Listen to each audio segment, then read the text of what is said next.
Seringkali di dalam menentukan pilihan, kita dipengaruhi oleh perasaan, dan seringkali kita menentukan satu pilihan karena rasa takut yang timbul di dalam hati kita.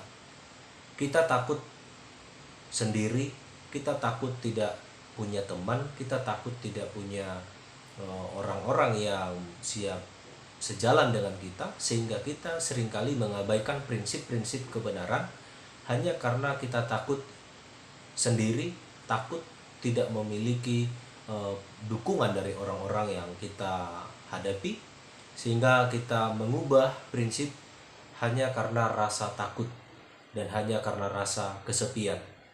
Oleh sebab itu, kita penting kembali kepada prinsip Alkitab, bahwa kebenaran itu tidak selalu dinyatakan oleh mayoritas atau tidak ditentukan oleh jumlah pendukung.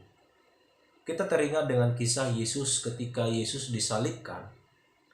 Mayoritas massa ketika Pilatus bertanya kepada orang banyak pada waktu itu, masyarakat itu menuntut supaya Yesus disalibkan dan dihukum mati, sementara mereka menuntut Barabas dibebaskan.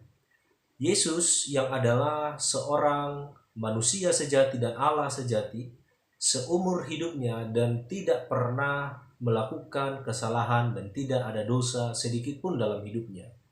Sementara Barabas adalah seorang tahanan dan penjahat ulung, tetapi oleh karena tekanan massa, Yesus yang adalah manusia sejati dan Allah sejati yang tidak punya salah, tidak punya cacat dan tidak berdosa, harus menanggung hukuman sebagai pendosa yang paling bejat, sementara Barabas yang adalah penjahat ulung harus bebas hanya karena tuntutan mayoritas.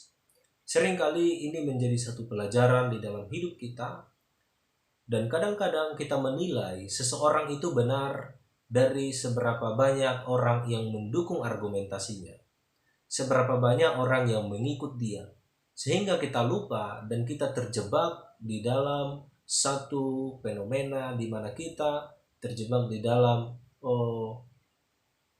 permainan isu di framing sedemikian rupa, sehingga kita seolah-olah menganggap apa yang salah itu sebagai kebenaran hanya karena banyak yang memberitakan, banyak yang mendukung, dan banyak menyukai. Jadi kadang-kadang perasaan itu membuat kita lupa prinsip-prinsip yang benar. Oleh sebab itu sangat penting untuk kita menentukan pilihan, menentukan sikap dan langkah itu tidak didasari oleh perasaan, tidak didasari oleh tekanan, tidak didasari oleh rasa takut kesepian, tetapi harus menjadi prinsip kebenaran adalah kebenaran sekalipun tidak banyak yang menyukai. Petrus di dalam 1 Petrus pasal yang kedua ayat yang keempat berkata, Yesus yang adalah batu penjuru itu telah dibuang oleh manusia tetapi beroleh kemuliaan di dalam hadirat Allah. Oleh sebab itu, ini menjadi gambaran bagi kita bahwa batu ini dibuang oleh manusia tetapi menjadi batu penjuru. Lebih banyak orang membuang Yesus pada waktu itu karena mereka tidak menerima keberadaan Yesus. Padahal Yesus yang mereka singkirkan adalah kebenaran itu sendiri. Akulah jalan dan kebenaran, kata Tuhan Yesus. Nah, dengan demikian bisa kita simpulkan bahwa mayoritas belum tentu benar, minoritas belum tentu salah. Tetapi kebenaran itu adalah kebenaran sekalipun dia harus menjadi minoritas. Dengan demikian, tetaplah hidup benar, berkata benar, dan berpikir benar, sekalipun kita harus berjalan di dalam kesendirian. Sebab kebenaran akan berkah pada waktunya, dan tepat pada waktunya kebenaran akan berbuah hasil yang manis. Tuhan Yesus memberkati. Selamat hidup benar.